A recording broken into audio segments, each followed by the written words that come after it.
Il ne faut pas avoir peur. Bonsoir à tous sur Géopolitique Profonde, la chaîne qui est là pour remplacer les médias subventionnés. Alors aujourd'hui, vraiment, ce sera spécial thématique wokisme. Le wokisme, malgré tout, a conquis ce pays. On le voit de plus en plus, des jeunes aux cheveux bleus, aux cheveux verts et rouges. Donc on va parler de tout ça avec le journaliste spécialiste du Figaro, anciennement au Figaro, à VSD Hebdo, que je lisais très souvent. À l'époque, je crois que ça n'existe plus d'ailleurs, je crois VSD. Parfois aussi, vous étiez à RT. Jean-Michel Vernochet. Bonjour, cher Jean-Michel Vernochet. Comment allez-vous ? Écoutez, pas trop mal. Bonsoir à toutes, à tous. Bonsoir à vous, Mike, et à toute cette jolie tablée.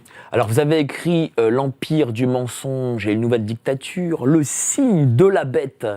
J'aime bien ce titre-là, le signe de la bête avec le QR code. Ce QR code qui participe aussi à une forme de mondialisme. J'ai eu un merveilleux suiveur en la personne du président Poutine qui a repris non seulement le terme mais l'expression l'empire du mensonge. Mais si on est juriste, on peut dire qu'on vit sous l'empire du mensonge, et également on peut dire par ailleurs qu'on est dans l'empire du mensonge. Moi je le constate tous les jours que Dieu fait, on ment à tour de bras. Et alors ce qui est très intéressant, parce que je suis un adepte de LCI, de temps en temps... Là-bas il monte un peu quand même. Un peu beaucoup. Un peu. Mais de temps en temps, je vois des hommes extrêmement intelligents qui descendent dans les sentines, si je puis dire, de la manipulation de l'information, du mensonge. Mais de temps en temps, ils ne peuvent pas s'empêcher, il y a un truc qui fuse, il y a un moment d'authenticité, à un moment donné, ils retrouvent leur vraie personnalité. Ils sortent de leur rôle convenu, officiel. Ça, ce sont des moments très intéressants et très riches, ce sont des petites pépites que l'on peut récolter chaque soir si on s'en donne la peine.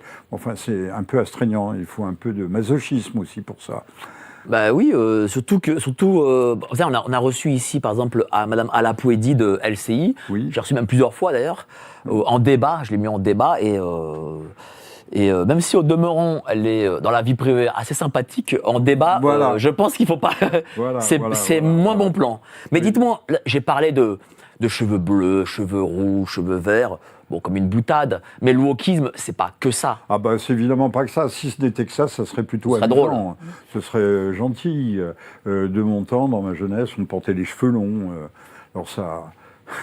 Il y a même des villages où on vous conduisait chez le coiffeur, où les gendarmes vous conduisaient aimablement chez le coiffeur, parce que ça choquait. C'est aussi l'époque des pattes d'œuf. Donc tout ça n'est pas très grave, les apparences. Mais je pense que le mal est profond. Et c'est un mal qui creuse un peu aussi, qui pourrit les chairs de l'esprit, parce que l'esprit, c'est, on peut parler de chair, ailleurs. Et c'est une lèpre, hein, ça vous ronge.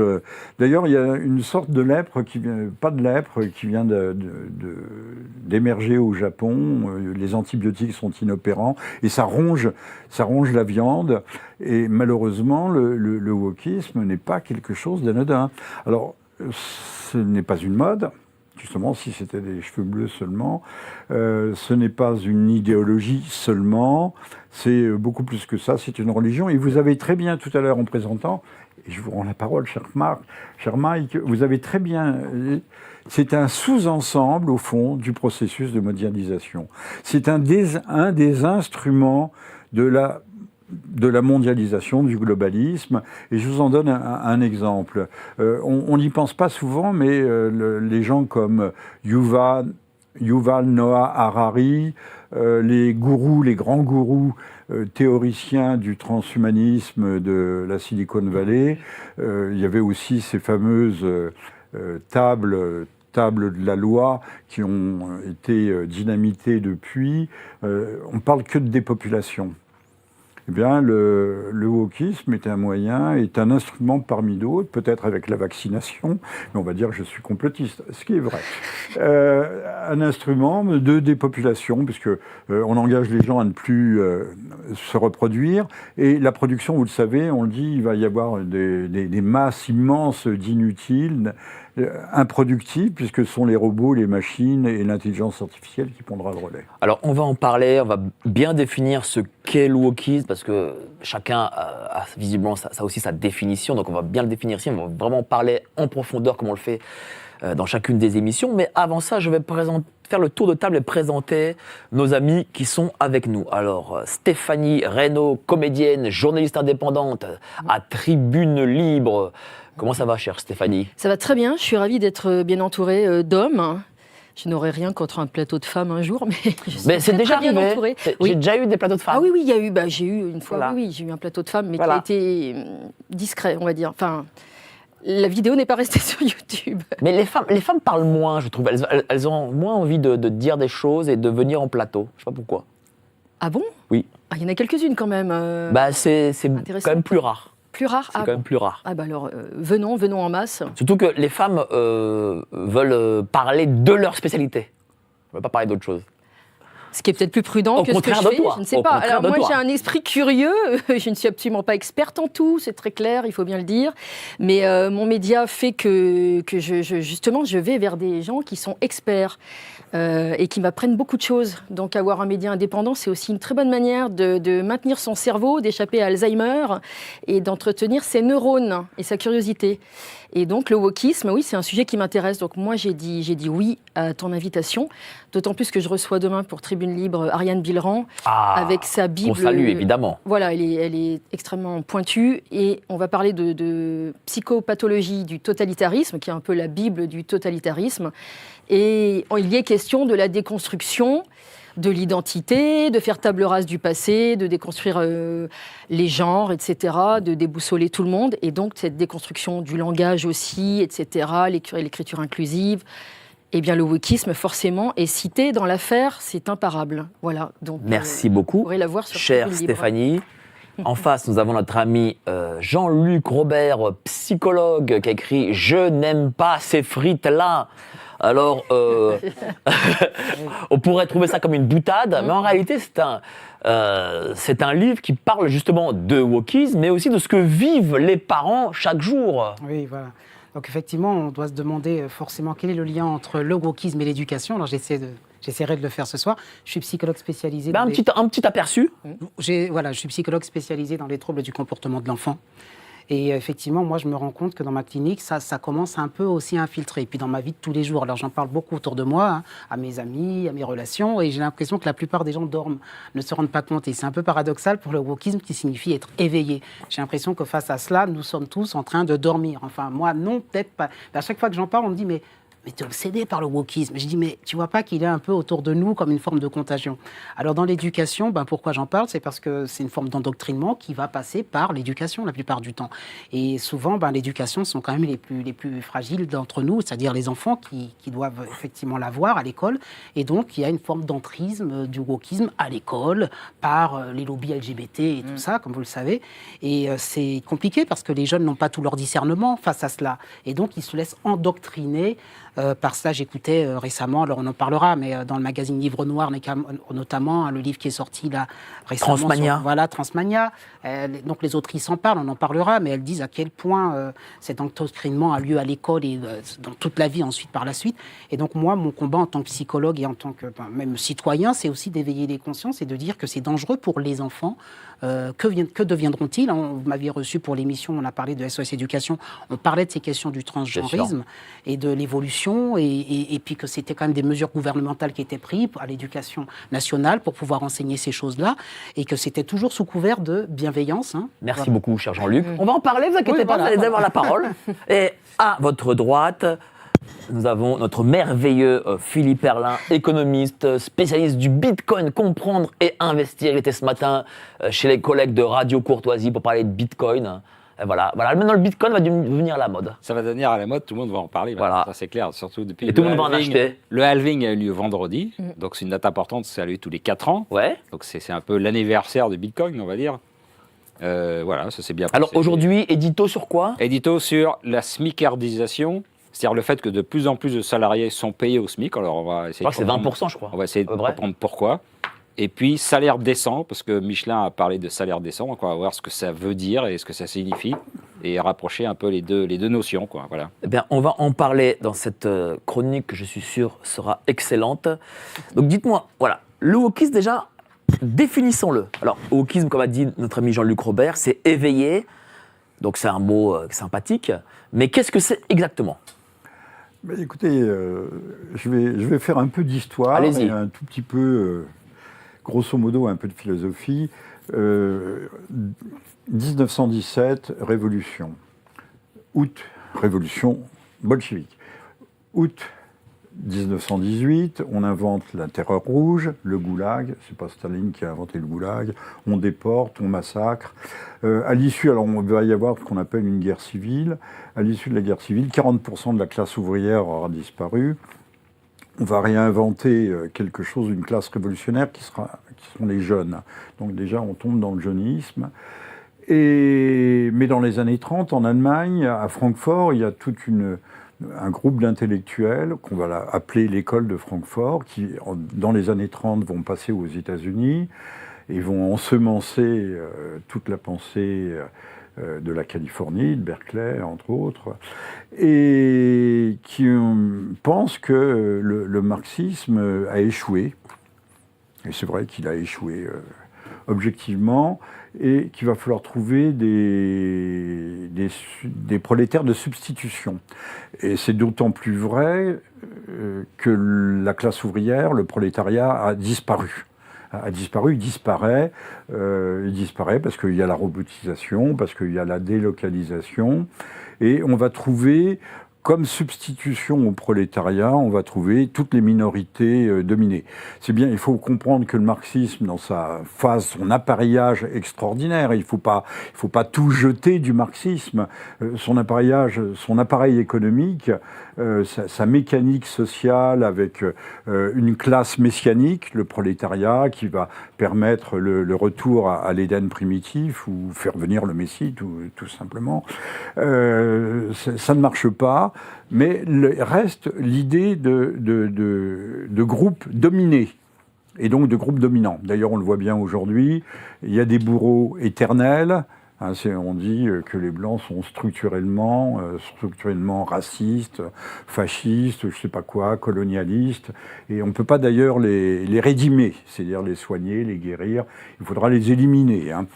C'est encore ce qu'il y a de mieux. Et donc, il y a aussi ces éternelles victimes qui sont victimes de toujours, mais les victimes, c'est un statut qui est intéressant parce qu'à l'occasion, ça peut donner l'occasion de demander des compensations financières, des indemnisations. Donc le monde va s'archipéliser entre minorités souffrantes, victimes, je viens de le dire, victimes éternelles, et qui sont les nouveaux acteurs de la révolution messianique qui doit nous conduire à un monde meilleur. Alors, j'achèverai ce propos liminaire en disant aussi qu'ils sont les porteurs de morale, puisqu'ils sont le souverain bien, la victime, le souverain bien, face au souverain mal, le bourreau, celui qui pourtant a construit l'histoire, a construit les pays, donc le colonisateur, l'esclavagiste, le patriarcal, le père, image, puisqu'il s'agit de récuser toute figure de l'autorité, toute figure de l'ordre. Le wokisme était profondément un désordre, un contre-ordre social. Enfin, c'est une anarchie déguisée, et même pas déguisée du tout.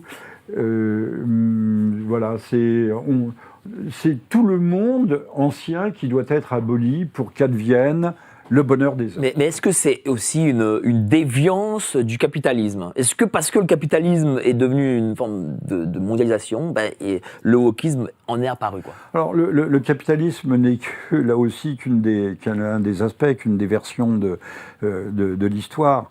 Il y a un homme extraordinaire, prix Nobel, Milton Friedman, pendant l'école de Francfort, mais en économie, qui à Chicago va théoriser l'ultralibéralisme.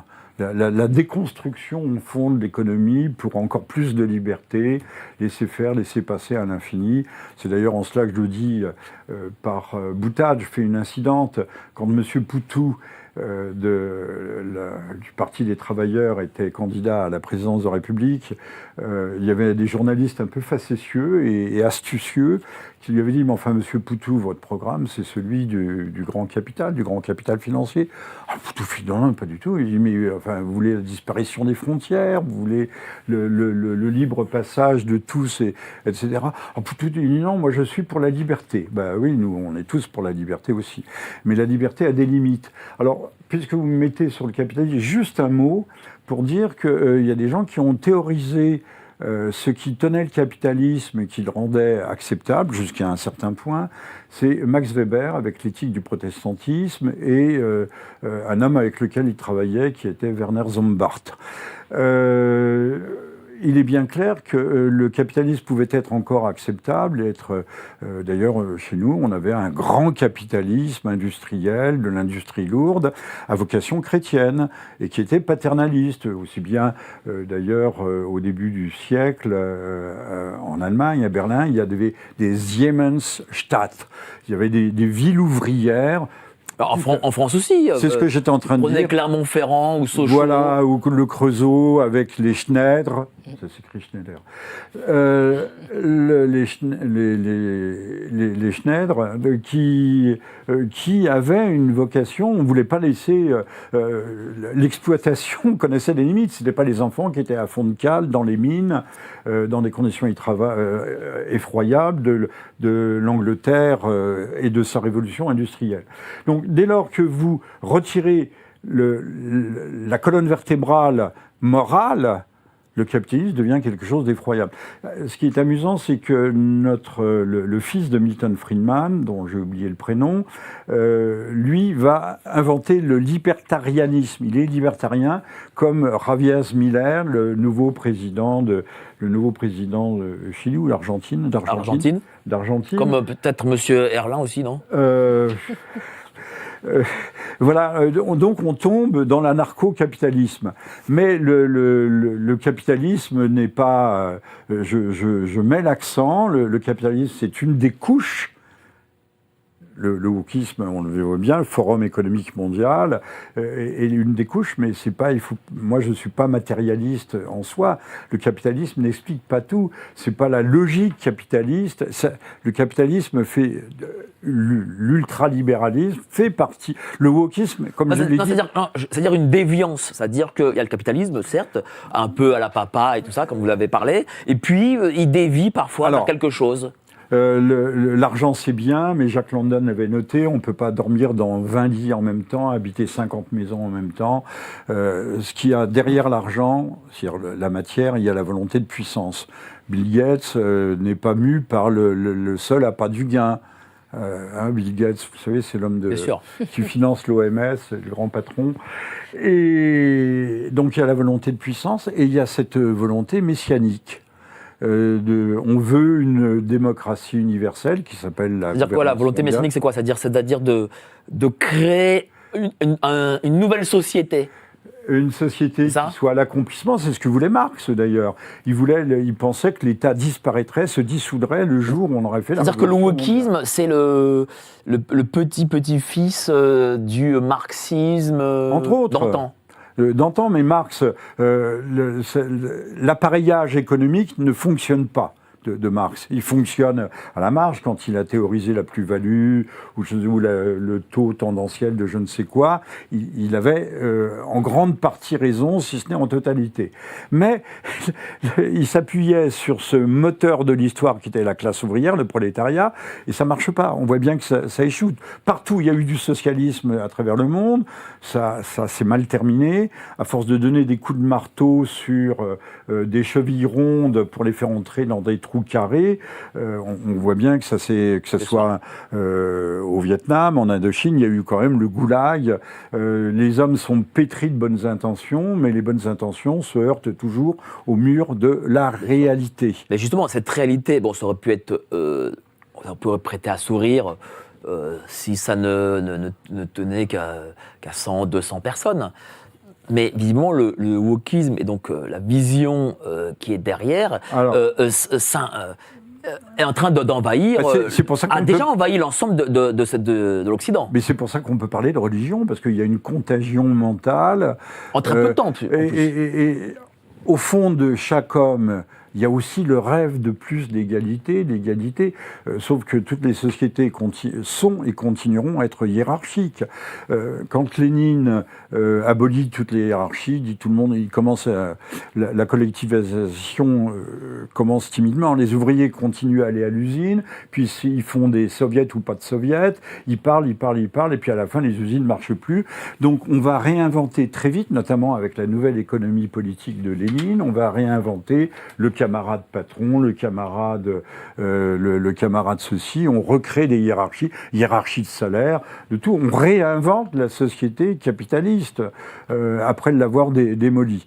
Mais au fond de tout homme, c'est pour ça que tout homme a envie de son identité, les raciser, les décoloniser. Le transgenrisme, ça, il faut quand même... Le transgenrisme, c'est un terme... Faites attention de ne pas tomber sous le coup de la loi, parce que maintenant ça devient sévère. C'est vrai, c'est possible. Parce que, en fait, là où ça devient plus grave qu'on ne le pense, c'est que ça s'attaque à la sexualité de l'enfant et à ce fameux genre de l'enfant, où on demande à l'enfant de se sentir d'un sexe opposé. Je vais utiliser des concepts qui ne sont pas du tout scientifiques, qui sont, quand on parle de pédosatanisme, il y a quand même une déstructuration, une déconstruction. Je pense, en tant que sociologue et anthropologue, que l'hyperclasse, que décrit très bien M. Attali, d'ailleurs M. Attali, au fond, prône lui-même la déviance sexuelle. Il disait, grâce au monde virtuel, au monde 3D, on pourra satisfaire tous ces fantasmes. Et il parlait de nomadonanisme. Enfin, c'est pas un enfant de cœur, Monsieur Attali. Je rappelle qu'il a conseillé 5 présidents successifs en France. Eh bien, cette hypersexualisation, ce pansexualisme, tel que l'avait décrit aussi bien Freud. Alors, puisque j'évoque Freud, à un moment donné, ce marxisme qu'on appelle aujourd'hui culturel, on l'a appelé aussi du freudo-marxisme. Freudo-marxisme, marxisme culturel, à propos du wokisme. Comprenons bien que l'aspect, la dimension, le noyau économique de Marx n'est pas en question. Il est en question, sauf qu'il pensait que le moteur allait nous conduire l'histoire des sociétés dans un certain sens, mais ce qu'il y a, c'est la relation au fond fondamentale, l'essence même, la relation dominé-dominant, oppresseur-oppressé. Donc il faut être du côté des oppressés. Moi, je ne suis pas pour opprimer les gens. Mais comment on peut expliquer que justement ce wokisme s'attaque à la sexualité de l'enfant ? Est-ce que c'est une façon aussi de pouvoir contrôler des adultes ? Freud, bien sûr, puis de tout déconstruire, puis de consommer aussi. Freud parlait de l'enfance, c'est pas les textes que l'on met en avant, mais ils sont faciles à retrouver, de l'enfant comme un pervers polymorphe. C'est déjà tout un programme. Dans les années 30, vous avez eu McKinsey qui reste toujours une référence mondiale, un sommet qui a écrit 20-30 volumes.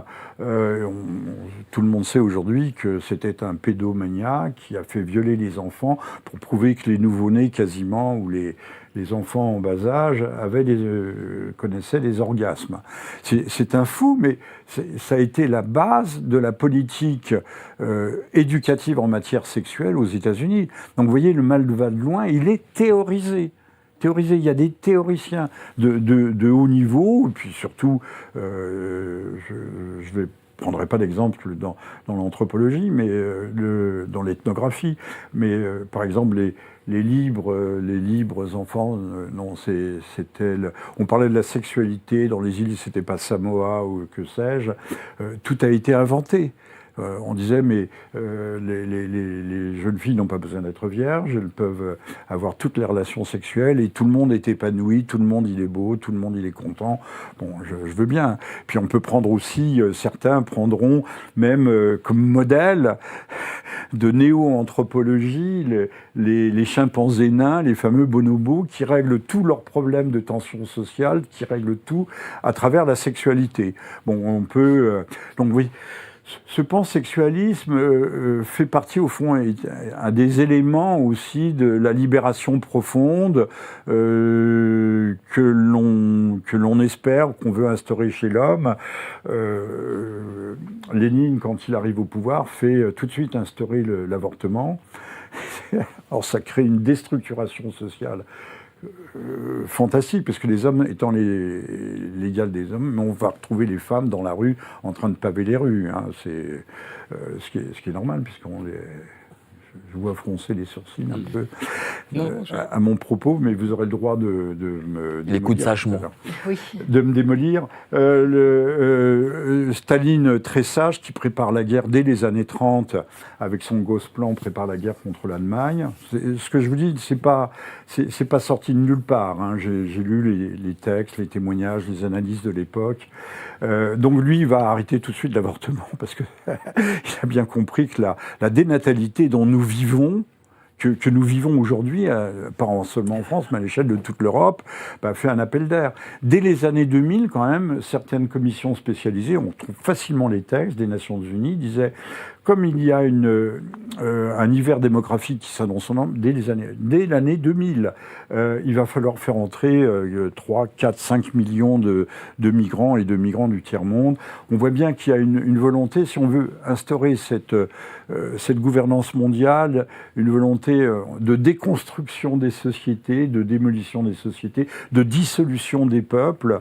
Je vais utiliser un vilain mot qui peut choquer. Déconstruction identitaire. La matrice ethnique, ethno-culturelle, ethno-historique, ethno-confessionnelle. Si vous mélangez les hommes... C'est-à-dire quoi? C'est-à-dire que ça permet de maintenir un pouvoir parce que les hommes sont divisés? Il y a quand même cette immense illusion, cette erreur profonde, intellectuelle et conceptuelle, de penser que parce que les peuples seront métissés, qu'ils seront mélangés. D'abord, ils ne se mélangent pas. Contrairement à ce que l'on pense, ils ne se mélangent pas aussi bien que ça. On ne mélange pas l'huile et l'eau, ce qui ne veut pas dire que l'huile soit inférieure à l'eau et vice-versa. Non, il y a l'eau et l'huile.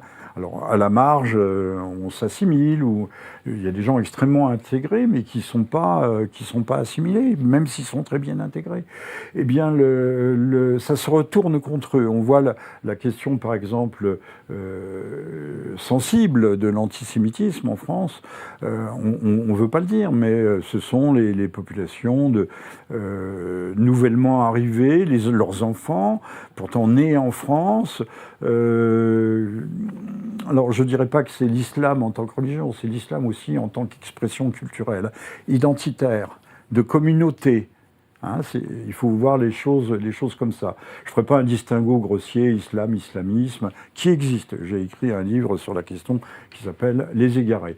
Mais on voit bien, on crée des golems. Vous savez, ces golems, c'est cette espèce de monstre qui, à Prague, portait des inscriptions kabbalistiques, mais à un moment donné, on a oublié la bonne inscription et le golem se met à tout casser.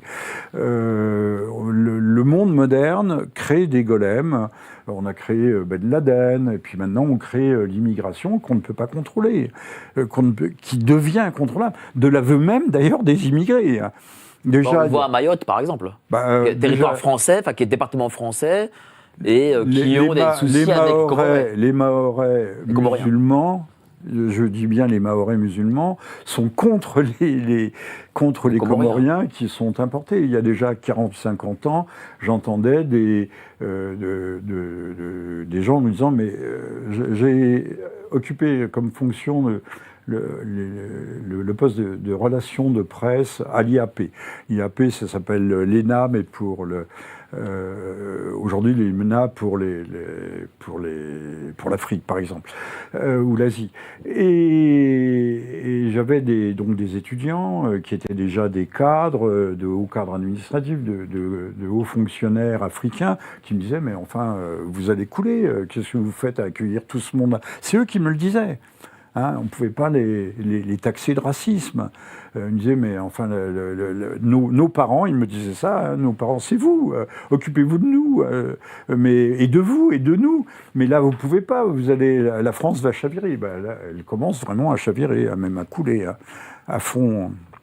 Donc ce seraient les conséquences, par exemple, du wokisme, c'est que ça va finir par couler, ou peut-être ça va amener vers une forme de guerre civile, chacun se sentant d'une identité propre. La guerre civile peut prendre une quantité de formes. Peut-être qu'à très bas bruit, il y a déjà des confrontations. C'était le maire de Lyon, aujourd'hui décédé, ministre de l'Intérieur, qui disait aujourd'hui nous sommes côte à côte, c'est-à-dire que nous ne sommes pas ensemble, nous sommes côte à côte, et demain nous risquons d'être face à face. Parole historique. Je reviens à ce que vous avez dit en introduction, mais de façon lumineuse. Le wokisme est la religion du nouvel ordre mondial. C'est en cela, et c'est pour ça qu'il est si bien promu. Et il faut, quand on dit qu'il faut déconstruire, déstructurer, déconstruire, hein, en fait, ça se commence dès le bas âge, puisque on va s'appuyer sur les jeunes, sur la jeunesse. Un gamin qui aura eu des relations sexuelles, puisque ça c'est l'OMS de M. Bill Gates, hein. On apprend les pratiques onanistiques, dirait M. Attali, on les commence dès l'âge de 3 ans ou de 4 ans, on commence à initier petit à petit. Je voyais qu'en Suède on donnait des objets sous forme de peluches sexuelles, sexe de dame, sexe pénis d'homme, etc. On va nous rendre fous. Monsieur qui est là en face de moi le dira, l'enfance se construit par étapes. Il y a ce qu'on appelle une génétique de psychologique, une maturation qui doit se construire. On ne met pas la charrue avant les bœufs. On ne va pas créer des pubertés, des prépubertés à l'âge de 3 ou 4 ans. C'est de la folie absolue. Mais avec des gens qui auront été rendus malléables, on veut des sociétés fluides, n'oubliez pas, des fluides, gender fluide, par exemple. Et bien, petit à petit, on aura des hommes qui seront, des hommes et des femmes, qui seront ouverts à toutes les manipulations, qui jouiront, puisqu'on leur a dit « jouissez sans entrave », ça c'est le slogan situationniste de 1967, « jouissez sans entrave et sans temps mort ». Eh bien, nous allons entrer pas seulement dans un monde orwellien, mais dans le monde d'Aldous Huxley, le meilleur des mondes, où là aussi la sexualité et la drogue peut prendre une quantité dans le roman d'Aldous Huxley. Je ne sais pas si c'est un récit dystopique, comme on dit aujourd'hui, s'appelle le Soma, mais il y a des séances de sexualité collective aussi qui sont obligées sous l'emprise du Soma pour sociabiliser, unifier la société qui, au demeurant, est extrêmement, chez Huxley, extrêmement hiérarchisée. Et puis il y a les résistants, les dissidents, on les a remisés, ils ne sont pas méchants, on les a remisés sur une île, là-bas, loin, loin, loin des yeux et surtout loin du cœur, si tant est qu'on ait un cœur. Nous, on a des drogues.